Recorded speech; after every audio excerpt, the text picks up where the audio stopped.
Salut les amis, bienvenue, welcome avec Toskiller 85, j'espère que tout le monde va bien. Aujourd'hui, j'ai testé pour vous la Morator S1 4 roues motrices. Bon, j'étais vraiment impatient de vous parler de cette Morator, de cette marque et surtout de l'engin en lui-même. Cette vidéo, en fait, va être la toute première d'une série de 3. Première vidéo, aujourd'hui, on va faire le déballage, la mise en service, bien sûr, les premiers petits tests de pilotage. Deuxième vidéo, on ira faire du FPV. Et troisième vidéo, et ça, on va faire ça dans les 3 semaines, un mois, je pense qu'ils viennent. On va faire du gras, on va faire du sale, on va faire du grand, on va faire du tout-terrain, de la pente. Donc voilà pour le programme, il y aura donc 3 vidéos pour vous parler de cette Morator S1. On ouvre, on déballe, comme ça vous l'aurez vu de près. Avec, vous aurez ces fameuses 4 roues, énormes roues tout-terrain, déformables, mais pas à la main, hein, c'est super compliqué, c'est bien raide, et surtout grosse accroche pour les terrains difficiles, avec la petite jante amovible, très facile à installer. La taille est impressionnante, on en a pour à peu près 65-68 kg le carton complet. On a un grand panier de ramassage, belle contenance, le Quick Start Guide, la petite notice complète, on a de jolis stickers Morator, visserie, outillage de plutôt bonne qualité, le chargeur 600 watts ventilé tout en aluminium avec une sortie de 60 volts 10 ampères. Ça devrait envoyer du gras. Les connectiques, ah ouais, on est complètement dans le style DJI au niveau de la finition. Batterie interne de 2550 mAh en 3 volts 6. Donc, batterie intégrée, mise en route, Morator. Notre support de panier de ramassage, les 4 roues qu'il va falloir monter. Donc là, on est sur du pneu plein et on a, hop, les jantes à incorporer 4 par 5,5 et c'est du Chaoyang. Le petit capot arrière. Elle fait 60 kg, ça va être l'horreur.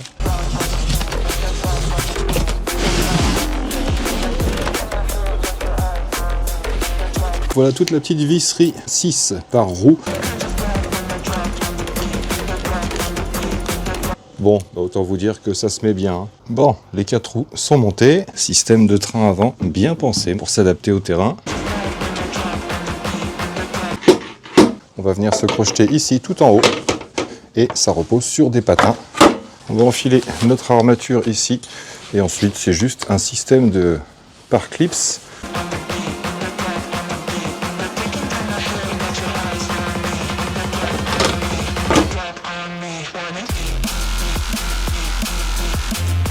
On a 4 sensors ici, ultrasons pour les évitements d'obstacles et le gros bumper qui lui aussi permet de stopper la machine. Je pensais que c'est du plastique dur, mais non, on est sur une espèce de mousse très épaisse, en fait pas fragile. Si jamais vous touchez quelque chose, vous n'abîmerez pas non plus l'obstacle que vous allez toucher. Petit bouton de bind pour pairer avec la radiocommande si besoin. Et là, les 2 gros boutons de stop d'urgence. Ouais, belle petite trappe en plastique translucide. Voilà notre grosse batterie 18 ampères. Est-ce que là, oui, c'est une fixation. Donc là, je peux la soulever. Ouais, belle bête. Beau, gros bébé. Bien pratique, même si elle est lourde, de pouvoir la transporter comme ça. Ici, on a notre connectique. Je soulève le petit capot. Je branche. Clac! Et on referme la sécurité. Ensuite, pour mettre en route, normalement, on maintient simplement ce petit bouton. Il y a 2 belles barres LED ici pour nous signifier l'état dans lequel elle est. Alors des petits sticks bien profonds, il n'y a pas de risque d'y toucher sur le dessus. Et ça m'a l'air assez sensible, hein. Franchement, on n'est pas loin d'être sur du gimbal haul. Donc des boutons de demi-tour, le bouton de cruising, les boutons pour activer les lames, petit branchement USB-C. Ici le mode Smart, là on a 1, 2, 3, c'est peut-être bien la vitesse de la lame. Là la vitesse de la tondeuse, de tortue à lièvre. Bouton d'arrêt d'urgence et là, mise en route. Morator. Le code PIN c'est 888888. How to start blade. Donc ça vous explique comment on démarre. Comme je vous l'ai dit, il faut appuyer sur les 2 boutons en même temps et appuyer sur le start. On va rentrer dans les settings tout de suite.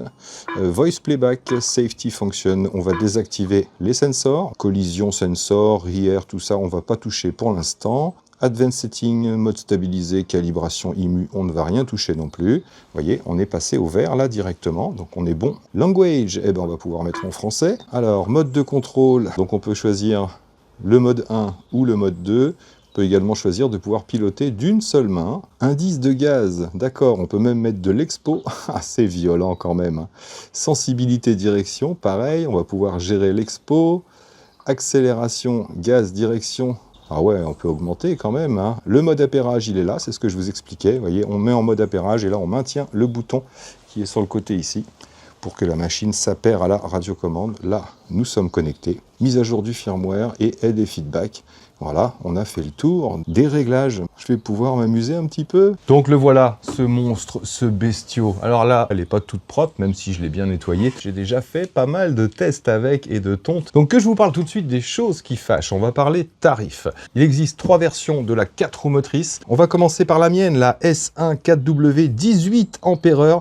Donc bon, pour 4500 m² de terrain. Il l'appelle la 100%, donc des pentes de 45 degrés, est à 5567 €. Et la même avec la batterie de 12 ampères, donc pour 3000 m², à 4967 €. Et celle-ci est proposée avec les roues d'origine, plus les 4 roues tout-terrain déformables. Ensuite, on a la même en 18 ampères et en 12 ampères, mais 85%, donc un peu plus de 40 degrés de pente. Et celle-ci est à 5199 € avec des roues plus larges que celle d'origine. Et enfin, celle qu'ils appellent la 75% pour des pentes d'environ 35 degrés, 4249 € et à 4849 € en 18 ampères. Celle-ci n'aura que les roues d'origine, celles que j'ai sur la mienne. Et enfin, il existe la S1 2 roues motrices en 12 ampères à 2999 €, donc celle-ci beaucoup plus pour les terrains plats, et la 18 ampères à 3649 €. 2 roues motrices à l'arrière et 2 roues folles à l'avant, ce qui lui permet d'être beaucoup plus maniable et de faire des demi-tours sur une pelouse sans pour ça arracher tout ce qu'il y a en dessous. Il y a de nombreuses pièces détachées et accessoires, lame, batterie, roue, panier automatique, lame spéciale, les roues tout-terrain, bref, le chargeur. On va même pouvoir faire du déneigement, du ramassage de feuilles, du remorquage, etc., etc. Il y a pas mal d'options possibles avec ce genre de machine, vous allez voir. Bon, je vous l'ai dit, hein, j'ai le MoFun de chez Morator aussi, FPV, le petit kit à 1149 €. Donc, on verra si c'est intéressant ou pas, dans quel cas l'utiliser. Mais en tout cas, c'est ludique. Je peux vous assurer que je me suis bien marré et j'ai pris du plaisir à piloter en FPV. Vous me connaissez, hein, je viens de là à la base. Donc oui, ça paraît cher, que ce soit les machines ou les pièces détachées. Je crois que les roues un petit peu plus crantées que celles-ci sont à 600 € les 4. Les grosses roues tout-terrain ici déformables sont à 700 € les 4. Bon là c'est pareil, c'est un investissement sur la durée de vie de la tondeuse. C'est pas des pneus qu'on va changer tous les 3 mois, hein, bien évidemment. Donc oui, ça paraît cher. Maintenant, est-ce que ça vaut le coup ou pas? Est-ce qu'il y a un intérêt ou pas? C'est ce qu'on va essayer de voir à la fin de ces 3 vidéos. C'est pas aujourd'hui que je vous dirai si c'est un bon rapport qualité-prix ou pas. Pour mon terrain, c'est sûr que c'est trop. Livraison en express de 3 à 7 jours, entrepôt européen, ça vient d'Allemagne. Bien sûr, vous avez une politique de remboursement sous 30 jours si vous n'êtes pas satisfait, et 2 ans de garantie que vous allez pouvoir étendre d'1 an supplémentaire. Alors que je vous parle de la mienne, elle pèse 52 kg sans batterie. Si on rajoute la batterie qui fait 9,5 kg, on est aux environs des 62 kg. Donc autant vous dire que ouais, vous n'allez pas la soulever comme ça. Moi, je l'ai baladée, mais jumpy, rampe, tu vois bien. Elle mesure 1,02 m de long par 66 cm de large et 43 cm de haut. Encore une fois, comme les vélos trottinettes, c'est mes cotes, c'est pas les cotes qu'il y a sur le site. Quand on rajoute le sac, on arrive à 1,53 m de long, même largeur, même hauteur, ça dépasse pas. Tac. Le châssis est tout en aluminium pour le tubulaire, soudé au laser, donc on a vraiment une belle qualité de finition et grosse résistance surtout. Le bol, le disque de coupe fait 53 cm, il est en acier DC06, donc acier embouti, et DC06, on est sur la plus grosse qualité. On a une lame de 51 cm avec recouverte de tungstène, AWD, 4 roues motrices pour celle-ci, transmission intégrale qu'ils appellent Beast, la bête, tu vois bien, et donc pour des pentes jusqu'à 45 degrés, équipé de ces roues-là, j'imagine. Elle a une vitesse max de 5,4 km/h, donc quand on veut marcher à côté à pleine vitesse, je vous assure qu'on marche vite. Avec la 18 ampères, je vais vous reparler de la batterie, on peut tondre jusqu'à 2000 m² à l'heure, bien sûr, hein, faut pas qu'il y ait 15 000 obstacles, etc. Bref, et jusqu'à 4500 m² avec la batterie totale. On a une hauteur de coupe réglable de 3,8 cm jusqu'à 10,9 cm. Et moi, j'ai même noté parce que c'est juste 1, 2, 3, 4, 5 et c'est en pouces, en inch. Donc moi, me suis fait un petit pense-bête sur le dessus, vous le verrez tout à l'heure. Donc je vous le dis, ça vous intéresse 1, 2, 3, 4, 5, 3,8, 4,8, 6,6, 8,4 et 10 cm 9 pour la coupe la plus haute. IP54, projection d'eau, pluie fine, etc. Le dessous, bien sûr, vous allez pouvoir badigeonner. Donc on nettoie pas tout au Karcher haute pression, mais vous allez voir, ça se nettoie vraiment bien. Les espaces sont super, sont super accessibles pour la nettoyer. Le dessous, bien sûr, vous allez voir comment ça se passe. C'était assez surprenant. Mais après, partout, ouais, c'est du tubulaire, donc ça se nettoie assez facilement. Il y a des mises à jour régulières, donc ça se fait en OTA avec l'application Morator branchée sur la radiocommande. Que je vous parle de la batterie, tiens, c'est une 56 volts 18 ampères-heure pour la mienne. Je vous ai dit, il y a du 12 ampères-heure aussi. Ce sont des batteries LiFePO4. C'est pas des batteries lithium, c'est les mêmes batteries qu'on a dans les petites batteries nomades. Donc longue durée de vie, plus de 1500 cycles. Donc grosso modo 10 ans de tranquillité avec un cycle par jour. À mon avis, vous n'allez pas faire un cycle par jour. Elle est chargée en 90 minutes avec le chargeur de 600 watts, le Morator. Je vous l'ai montré vite fait dans la description. Donc lui sort 600 watts en 58 volts 4. Et bien sûr, la batterie, il y a les protections, BMS, etc. Comme sur les batteries nomades, donc les surcharges, les surintensités, etc. Une batterie sécurisante. Que je vous parle de la radiocommande maintenant. Ça y est pas dedans, hein. C'est moi qui l'ai rajouté pour mettre des caméras dessus, t'as vu. Donc 5 millisecondes de latence, on est sur du RC tout simplement. Elle a une antenne 2.4, un émetteur 2.4 avec une double antenne. On va avoir jusqu'à 400 mètres de portée. Sous certaines conditions, bien sûr, il faut qu'il y ait tous les capteurs actifs, le capteur de pare-choc, parce que sinon vous pouvez tout désactiver et y aller tout en manuel, mais là, il va vous demander une portée restreinte jusqu'à 20 mètres à peu près, pas plus de 20 mètres, parce qu'ils estiment que s'il n'y a pas les sécurités, il ne faut pas partir trop loin non plus. Mais voilà, jusqu'à 400 mètres de portée quand même. Donc ça va se charger complètement en USB-C en 3 heures pour nous donner environ 8 heures d'autonomie. Je vous précise que c'est un 3 en 1, donc ramassage, mulching ou éjection directement. Elle a un niveau sonore d'environ 63 décibels et un système de refroidissement qui est très sympa. Si on soulève ici sous la batterie, on a un gros ventilo qui aspire de l'air et sur les côtés, vous peut-être les voir ici, là, on a des ailettes qui permettent de refroidir l'engin. Donc ça va fonctionner en continu, même dans les conditions extrêmes, hein, température, un peu d'humidité, un peu de terrain qui bourre. Bref, il n'y aura pas de surchauffe. Donc voilà, vous en savez un petit peu plus sur ce petit pack. Je vous envoie quelques images de mes tests et on se retrouve juste après. Allez, petite vue sur la radio, on va sortir du garage. Donc comme vous pouvez le voir, elle est un peu maniable. Est-ce que je suis en vitesse max? Oui. Donc sans problème pour manœuvrer dans le garage. Alors c'est parti, on sort. Bien sûr les petites marches, sans problème. Et là, aujourd'hui je vais tester une petite parcelle, celle-ci, là, comme vous le voyez, il y a vraiment besoin d'une petite tente. On doit être à 10-12 cm à peu près. Donc on va tester le ramassage avec le panier. Donc on soulève automatiquement, on a le capteur. Bien sûr ce capteur, on peut le désactiver si on veut naviguer avec la portière ouverte. Là je vais fixer mon panier. Hop, et on a automatiquement ici les aimants qui vont venir signaler que le panier est en place. Donc là j'ai mon petit pense-bête et on va se mettre à 6 cm 6. Tiens, au niveau 3. Hop, je maintiens les deux boutons du haut. Je mets la lame en marche. Tac. Et je maintiens un des deux boutons appuyés. C'est parti. Petite marche arrière. Voilà, comme ça on va bien attaquer la bordure. Et on y va. Ouais, c'est nickel. Je ne vais pas tomber trop bas pour aujourd'hui. Voilà. Là-bas j'ai un peu de place, donc je vais faire hop, ma petite manœuvre pour attaquer la deuxième. Donc là je suis juste en marche arrière, comme vous pouvez le voir. Ça va rectiligne.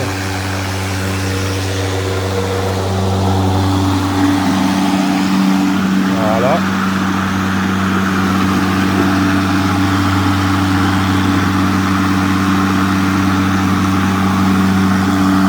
Et on attaque la prochaine bande. C'est parti.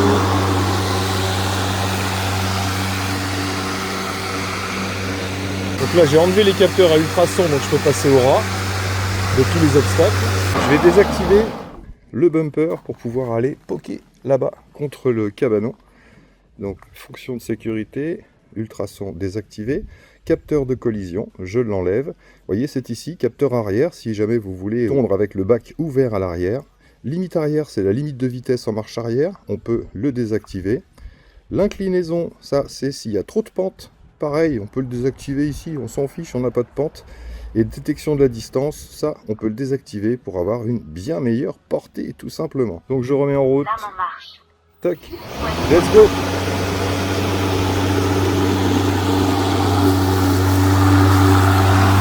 Ah, la coupe est vraiment super nette.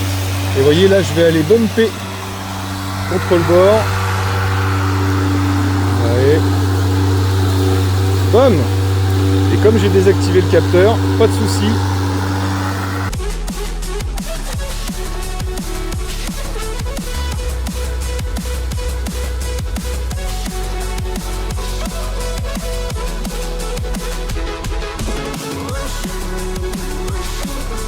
Là on va venir frotter avec les pneus,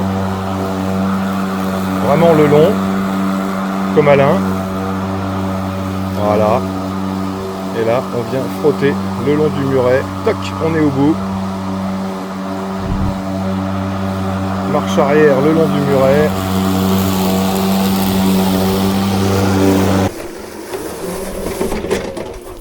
et voilà, près du compost, hop. Là, vous voyez, pour 50 mètres carrés, grosso modo, c'est pas mal. Et là, je vais pas remettre le panier, on va finir en mulching sur le bord du cabanon. Pour pas abîmer la pelouse, je tourne simplement quand je suis en mouvement et je tourne légèrement. L'outil pour le mulching, tac, on active, let's go. Et on va se faire la petite bordure. Vraiment au ras, en mulching.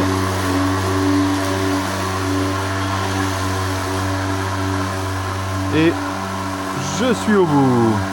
Là, regardez ça. Là, on est vraiment au ras. Et c'est super propre. La qualité de la tonte est vraiment excellente en tout cas. Là, vous avez un petit obstacle à passer qui est trop haut par rapport au châssis, même quand elle est levée au maximum. Donc on va l'attaquer légèrement de travers. Hop, on a passé les deux premières roues, maintenant on est à cheval. On va simplement soulever l'arrière et on pousse en marche avant avec le joystick. Fonction de sécurité, on va activer les ultrasons. La seule chose que je vais faire, c'est que je vais enlever la lecture vocale, c'est-à-dire le son des capteurs. Et là, on va tester un petit mulching. Là, on va se mettre à 2 qui correspond à 4 cm 8. Allez, on commence. Eh oui, donc à cause des ultrasons, je ne peux pas être trop au bord. Donc je désactive pour l'instant et je relance. Allez, c'est parti.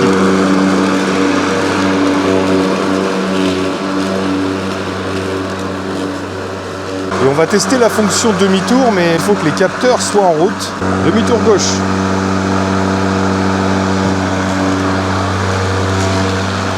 Excellent. Et je repars en marche avant.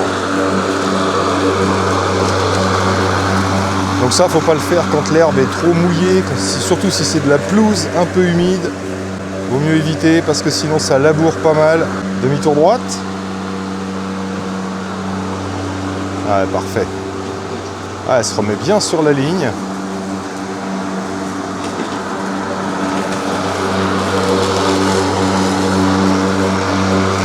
Hop, là je suis arrivé au bord. Ici, demi-tour gauche.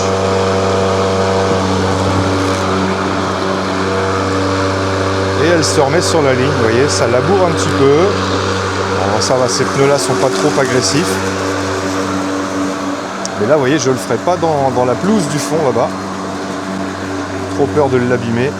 Un demi-tour et un cruising automatique. Donc demi-tour droite. Voilà. Vous voyez, quand l'herbe est assez épaisse, il n'y a pas de souci. Je pars en cruising. Hop. Donc là, elle avance toute seule. Je peux juste régler la vitesse, par exemple. Toc, cruising. Ok. Là, je l'ai mis en mode tortue. Et là, j'arrive au bout. Hop, demi-tour gauche. et on repart en mode cruising. Voilà, j'ai juste la direction. Tant que je ne touche qu'à la direction, elle avance sans problème. Et dès que je touche au stick des gaz, elle va s'arrêter. Regardez, tac, automatiquement. Demi-tour droite. Et elle se replace pour la prochaine ligne. Ah, c'est pas mal, hein. Donc là, j'ai les capteurs de collision. Donc on va se faire un petit test avec le mur, là, directement. Là, si je pars en mode cruising, direct contre le mur, hop, elle ralentit avec les ultrasons et elle y va même pas. Si je veux m'incruster alors que j'ai les capteurs, là si je viens vers le petit arbuste par exemple, hop, elle veut pas aller plus loin. Ok. Si je veux passer sur le côté du petit arbuste, là elle veut bien s'incruster. Ah, c'est pas mal du tout ça. Alors qu'en façade, elle veut pas y aller. Génial. Je désactive les ultrasons. Est-ce que le bumper est assez réactif là? On va voir avec le petit arbuste. Tac. Ça va pas coucher l'arbuste, hein. Ça fait plaisir. Hein. Bien. Là, on peut vraiment se faufiler, c'est l'intérêt hein, par rapport à un tracteur tondeuse.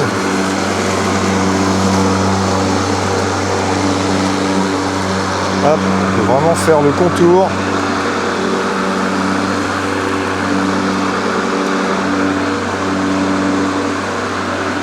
L'aloe vera, capteur de collision, bam, automatiquement, c'est stoppé. Ben, résultat de notre petit mulching, hein, ça va, hein, c'est quand même bien propre. Hein. C'est surtout super maniable et super ludique. Comme beaucoup de tondeuses, vous avez un petit accès ici pour brancher votre tuyau d'eau. Alors, je viens brancher mon tuyau, tac, ça coule à l'intérieur, je démarre la lame. On est bon. Alors on va se faire un petit test de distance. Donc pour ça, bien sûr, il faut absolument qu'il y ait les fonctions de sécurité d'activer, capteur, les ultrasons, capteur de collision, au moins. Et il faut désactiver la détection de distance, ici tout en bas. Donc comme vous pouvez le voir, je suis avec les capteurs. Là j'y vais de biais contre le mur. Hop, automatiquement, elle s'arrête toute seule. Donc, je suis obligé de reculer. Et là, on est parti. Donc là jusqu'au bout de la route, on a à peu près 50 mètres. On fera un test de distance, bien sûr, en FPV, un peu plus important. Hop, demi-tour droite, ok. Elle fait demi-tour. Et on est reparti. Et la voilà. Donc ouais, bonne distance de contrôle. Hein. Elle est donnée jusqu'à 400 mètres environ, donc là, aucun souci. Et petit virage à droite, léger. Hop. Léger à gauche. Ou alors je durcis un peu et je vais au maximum et on fait du tour sur place pratiquement. Allez, je la mets en route. Là, on va voir en combien de temps elle est ready. Donc là, vous avez toutes les indications lumineuses sur la notice. Ah oui, je ne vous l'ai pas dit. Elle est livrée avec une notice en anglais, mais vous avez sur le site le manuel en français que vous pouvez télécharger en PDF. Donc c'est super bien expliqué, autant les conseils de mise en garde, d'entretien, etc. Vous avez vraiment tout super détaillé en français, ça fait plaisir. Donc la mise en route, vous voyez, la LED charge tranquillement. Elle est en train de s'initialiser. C'est marqué sur la radiocommande initialisation, ça tombe bien. Et là, elle va être en route en pas très longtemps. Là, ça s'éteint, elle est verte, elle est prête, regarde. Faut pas que je bouge. Tac. Arrêt d'urgence, c'est rouge. Ou alors arrêt d'urgence, là, comme je veux. Là, au moins, je suis sûr qu'elle va pas bouger. On va conclure cette première vidéo, je vais vous dire ce que j'en pense. Dans un premier temps, j'ai relevé quelques plus, quelques moins que je vais vous donner comme ça. Alors déjà, à qui ça s'adresse ce genre d'engin? Alors si on parle de la 4 roues motrices, parce que vous avez vu, il y a la 2 roues motrices avec les roues folles, donc plus adapté à du terrain plat, qui va se mouver beaucoup plus facilement, qui va se mouver, non, mais donc il va moins arracher le terrain, puisque là on est en système char d'assaut, on n'a pas les roues directrices à l'avant. À qui ça va s'adresser? J'ai noté pour les paysagistes, pour les gens qui ont des grandes parcelles, des personnes à mobilité réduite, par exemple, qui peuvent pas pousser une tondeuse ou qui peuvent pas, pousser, tirer, bref, se déplacer avec, ou aller dans les pentes difficiles, etc. Ça va aller dans des endroits où le tracteur tondeuse ne passe pas, parce que vous allez dire, oui, les paysagistes, ils ont des tracteurs tondeuses. Ouais, mais c'est beaucoup plus gros à transporter. Et une fois que vous êtes sur la zone, ça passe pas trop sous les arbres, si c'est des branches basses, etc. Bref, ça va se faufiler un petit peu plus partout. Mais utilisation spécifique. Alors, ça va être pratique dans les zones peu visibles, par exemple, où on peut pas rentrer comme ça, où on sait pas trop comment c'est fait. on peut envoyer le robot comme un robot démineur un petit peu. Les zones dangereuses, les zones boueuses par exemple, les zones avec des obstacles bas, je vous en ai parlé, les grandes parcelles, voilà, si vous n'avez pas un tracteur tondeuse, ça fait de la route à pied, hein, si vous avez une trop grande parcelle, et là avec une lame de 51 cm, c'est quand même assez large et assez rapide. Si vous mettez marche avant comme ça, vous marchez en trottinant derrière, hein, vous n'êtes pas en train de courir, mais pas loin, ça veut dire qu'avec une tondeuse normale, on va beaucoup moins vite. Et puis bien sûr, pour les particuliers ou professionnels, il y a pas mal d'accessoires, comme la lame de déneigement par exemple, le petit accessoire pour pouvoir fixer une remorque ou un chariot, parce qu'on va pouvoir tracter du matériel sans problème. Elle supporte 70-80 kg, vous avez vu, moi je me suis assis dessus, je peux me promener avec, il n'y a aucun souci, il n'y a pas de bruit, de crissement, de flexion, on sent que c'est un truc béton quoi, et on va pouvoir tirer, je crois que c'est entre 150 et 300 kg dans une petite charrette à côté, donc ça peut permettre de transporter du matériel, de la maçonnerie ou autre, ou du terrassement bien évidemment. Bien sûr, vous n'allez pas investir là-dedans si vous avez une petite parcelle comme chez moi, et c'est vrai que ne serait-ce que la 2 roues motrices qui a des roues folles, pour chez moi, ça le ferait, mais quel bonheur de piloter, moi je kiffe franchement. J'ai noté quelques plus, ouais, sa taille par rapport à une tondeuse avec une poignée, etc., donc ça se faufile plus facilement à ranger dans le garage entre le lave-linge et l'atelier, enfin tu vois bien, plus facile à caser. La prise en main est super facile, la hauteur de coupe à une main, donc sa rapidité, je vous l'ai dit, elle est difficile à suivre. Le bruit qu'elle va faire, je le mets dans les plus aussi, parce que c'est plus bruyant qu'une tondeuse à lame de rasoir, mais c'est beaucoup moins bruyant qu'une thermique, c'est sûr. La charge rapide de la batterie, donc on n'a que 90 minutes pour la 18 ampères-heure, c'est super ludique, que ce soit radiocommande ou FPV, c'est un gros plus. Sinon, dans les moins, j'ai noté quelques trucs aussi, il n'y a pas de capteur pour vous dire quand le bac est plein. Voilà, donc à vous de surveiller en fonction de la hauteur que vous coupez. Le montage du kit FPV, le montage qui va sur la radio, on en reparlera dans la prochaine vidéo, je trouve un petit peu faiblard. J'en ai parlé à Monsieur Morator, à Peter, salut Peter, et ils vont retravailler ça. En tout cas, il fonctionne, il n'y a pas de souci, mais je le trouve un peu faiblard. Bon, petit détail, la hauteur de coupe, la 1, 2, 3, 4, 5, c'est bien, mais on devrait avoir un rapport, là, on est obligé de coller un papier dessus pour savoir à quelle hauteur on est. Petit défaut que j'ai noté aussi, c'est qu'il faut maintenir absolument, hein, vous avez vu, on met en route la lame et après il faut maintenir un des 2 boutons tout le temps pendant qu'on le fait. Alors c'est une question de sécurité, hein, c'est sûr, si vous échappez, vous tombez, vous échappez la télécommande, automatiquement vous relâchez tout et ça coupe la lame, ça éteint la lame. Donc c'est un système de sécurité, c'est sûr. Après, ouais, ça peut être pour ceux qui n'ont pas l'habitude, moi ça me gêne pas, parce que ça tombe vraiment sous le doigt, donc ça me gêne pas pour piloter au pouce. Mais il faut maintenir ce bouton tout le temps pour que la lame tourne. Encore une fois, c'est de la sécurité. Donc en moins le poids, bien sûr, si vous avez qu'une voiture simplement, vous n'allez pas la mettre dans le coffre pour l'emmener, tatati tatata. Non, vous avez un grand terrain, vous la mettez dans le garage, il n'y a pas besoin de la transporter. Mais elle est super lourde. Et le dernier moins que j'ai noté, ouais, c'est les accessoires. Ils sont un petit peu chers, c'est vrai. Regardez, 700 € pour 4 roues. Là, on n'achète pas seulement des pneus, c'est un investissement à long terme. Ce sont des roues qui vont vous durer toute la durée de vie de la machine. Il n'y a que si vous allez sur le bitume faire du drift que ça va s'user. Sinon, c'est inusable, indéformable, incassable, imperçable. Tu vois bien tous les inhables qui existent.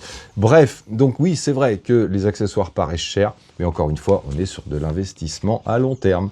Donc voilà, on est vraiment dans une niche, c'est réservé à une certaine utilisation, mais on verra ensemble dans les prochaines vidéos le FPV, le pilotage un petit peu, et puis on va faire du gras, et là je pense qu'on aura à peu près cerné la machine. Donc voilà, n'hésitez pas à me laisser des commentaires, j'imagine déjà ce qu'il va y avoir, ouais gros c'est pas pour tout le monde, c'est trop cher, nanani nanana, ouais, mais on n'a pas encore tout testé, elle est capable de pas mal de choses. Donc voilà les amis, j'espère que cette petite vidéo vous aura plu, ça change un petit peu, en tout cas je la kiffe, j'ai hâte d'avoir un pote qui m'appelle en disant ouais tu peux venir tondre chez moi, ouais bouge pas, j'arrive, t'as vu. Donc voilà, merci à tous d'avoir suivi, merci encore à vous d'être là, et puis moi là-dessus il me reste plus qu'à vous dire surtout, portez-vous bien, prenez soin de vous et des autres, et à très bientôt dans mes vidéos. Allez, ciao ciao. Je vous mets quelques petites images du FPV quand même, vite fait.